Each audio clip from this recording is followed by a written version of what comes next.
Loser, Chapter 24, Snow. The flakes ride in on the fringe of a northwest wind, sails high over heatherwood before swinging toward the tar paper roofs of the town, flies over Half Tank Hill and Eva Hoagie's hut and the post office, makes a beeline down Willow Street and onto the grass and asphalt sprawl of Monroe Middle School, dances for a moment outside a second-story window, leaps the spouting, and as it finally tries it all, falls upon the roof. And as it finally, tired of all this, falls upon the roof. In the classroom below, an 8th grader looks up from the paper where he doodles. He sniffs. He cocks his head. He looks out the window, squints, half rises from his seat. His eyes widen. He throws up his arms. Snow! Within seconds, the whole school knows. It's only flurries. That's just the start. Could be a blizzard. Snow day tomorrow. Pray. By lunchtime, it's all still flurries. The students crowd at the window of the cafeteria chanting, "Snow, snow, snow." It's only flurries. That's all it's going to do. It's tricking us. It's not sticking. Look, the ground's dry. By 7th period, a new wind from the south blows the flurries away. The sky is white and still. Rats. By school day's end, wet fat flakes splat on the students' upturned faces as they leap out of school. Snow day, snow day, snow day. Zinkoff loves school, but he loves snow days too, and tomorrow looks sure to be one. As he steps from the bus near his home, he sees that the snow is sticking. The sidewalk is already white. He projects how deep the snow will be on Half Tank Hill by tomorrow morning, and he shouts, "Yahoo!" forgetting he doesn't say that anymore. Now the thing with snow days, boys and girls, with this e-learning business, I'm wondering if we're ever going to have any snow days anymore where we get the day off because it snows, because we'll just do online learning, right? Since it is wet, the snow packs readily into balls, and the snowball fights break out up and down the street and all over town. Front steps and car hoods are scraped clean as fast as the flakes can fall. 3-minute dinners are the rule. Take off your gloves, gobble something down, ignore your mother's grumbling, and on with the gloves, back outside, discover the snow's up to an inch. It's dark by now, and there's something about snow falling under streetlights that makes a kid stop and look, but not for long. Snowballs fly out of the darkness through the flake-falling tents of light back into darkness. The first snowplows come rumbling through. Except it's not a snowplow, it's a tank, and that's a bazooka in your hand. Bam! Zinkoff is winding up for a tank attack when he first notices the light going by a block away. Then another, flashing red, white, and blue. Kids are turning, throwing arms slack. Someone is running. He joins others heading for the lights. What could it be? Fire? Murder? Snow fights continue. But they're rolling skirmishes now, snow scooped on the run. Over 1 block, down 2, over 1. It's Willow Street, the 900 block. It's lit up like a carnival.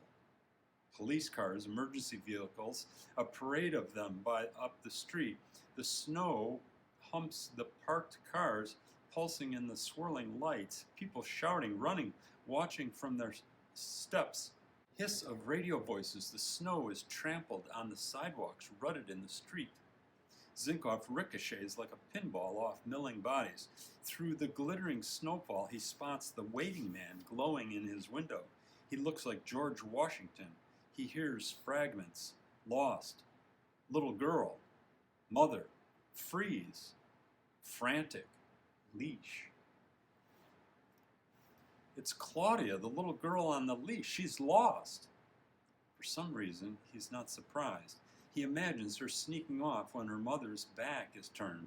He imagines her squirming out of the harness, flinging away the leash, throwing her arms in the air with a great Yahoo!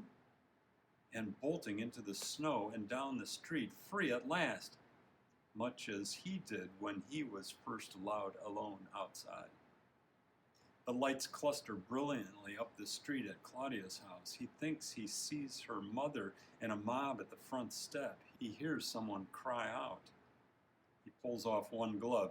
He has to do it one finger at a time. It's not easy because the glove is icy and wet.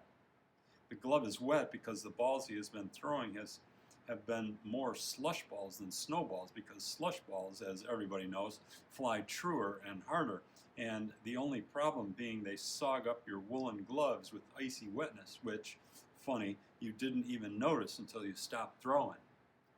He pulls off the glove and reaches into his pants pocket and takes out his lucky stone, Claudia's gift, the pink petrified clump of bubblegum. He rolls it in his cold, wet fingers. He remembers a conversation with Claudia's mother. He remembers her saying something funny about being run over by a chicken. He remembers her saying that if Claudia ever started complaining about her leash, they would have a chat.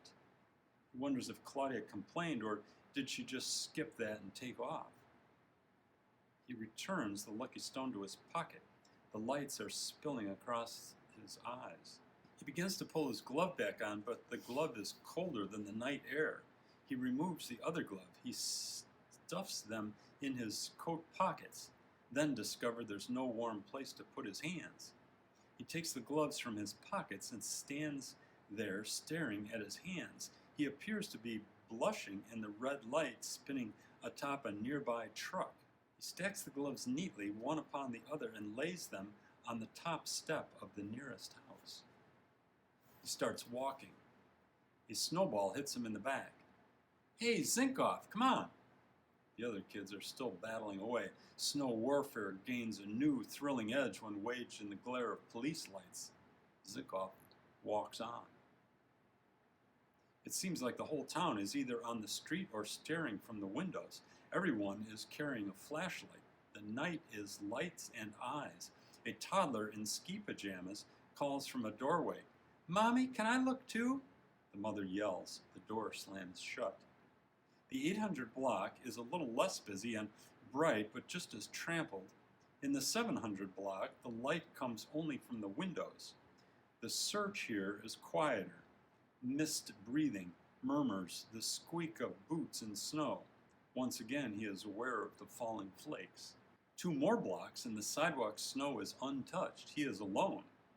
The words that have been inside him come out now in a whisper. "I will find her.